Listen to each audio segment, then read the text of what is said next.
Next man has been through it all, and now he's the best there is. World champion and world record holder, Jonathan Edwards. How did he do it? Well, you must remember this. A man who knows he's on the verge of greatness, but he still finds it difficult to associate himself as the longest triple jumper in history. Here's Jonathan in the first round. Oh, it's huge, it's massive. My goodness, we could see history in the making in this very first round.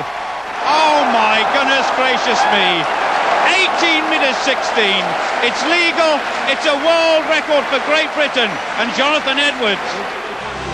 At the World Championships in Gothenburg last August, Jonathan Edwards broke the triple jump world record not once. Oh, it's a tough act to follow, but he's done it again. I don't believe it. But twice in successive jumps. There it is. It is exactly 60 feet and 1/4 of an inch. Jonathan Edwards has made history again. So how did he feel? I think the thing that sticks out the most was the response of the crowd.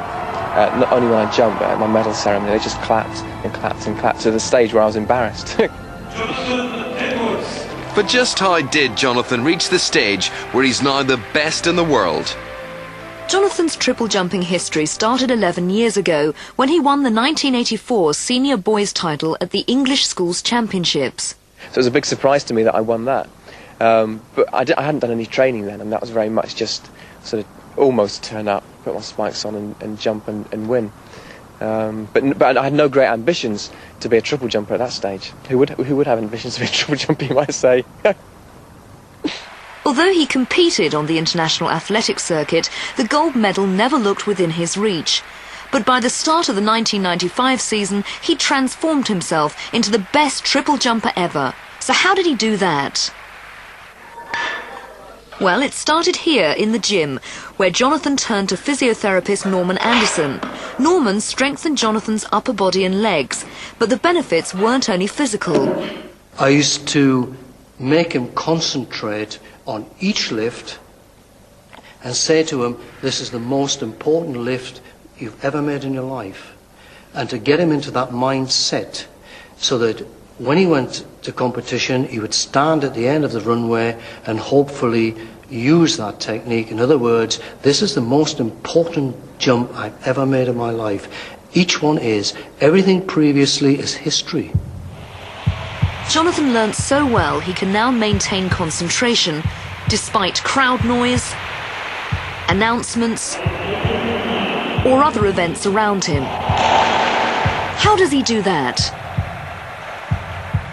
Hard and get myself focused in training. So when I get into that high pressure situation, it's just second nature. So I'm not aware of thinking, I must concentrate, I must do this, I must do that. It's all there. With his concentration firmly focused, Jonathan then developed a new jumping technique, the key to taking him to the distances of his dreams. How did he do that? Well, first, Jonathan and his technical coach Peter Stanley studied footage of his old jumps. The key requirement in the hop, step and jump is to keep the feet on the ground for as little time as possible. Jonathan's footwork was good. It was his arms that were the problem. Jonathan's technique was poor because he used to lose his balance. And he did his takeoff from the board. His right arm used to come over the top of his right shoulder, this sort of action.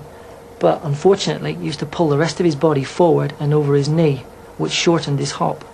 He then started to lose balance throughout the rest of the phases. He was actually jumping and making contact in a zigzag position instead of a straight line position.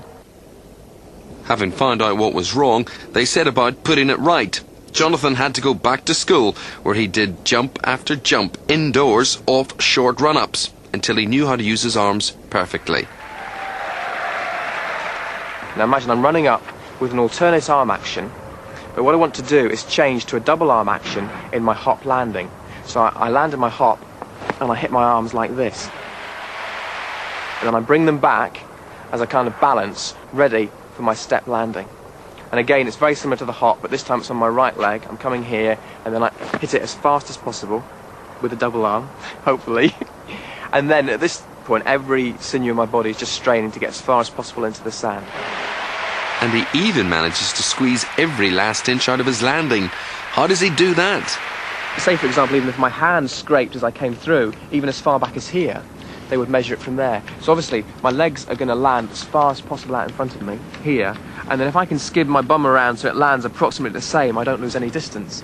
It doesn't always happen like that, but that's the theory.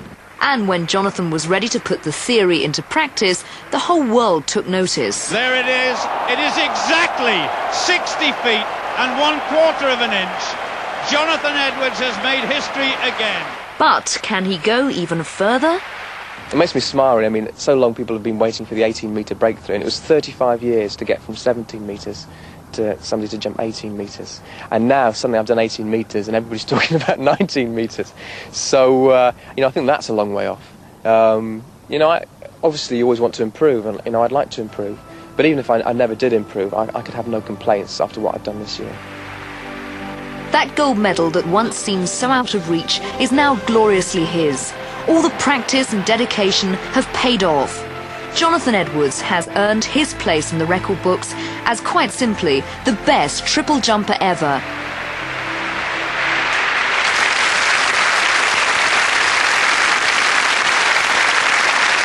Well, it's time for us to skip out of here now, because that's our show for tonight. We hope you enjoyed it and maybe learned a few things you didn't know before.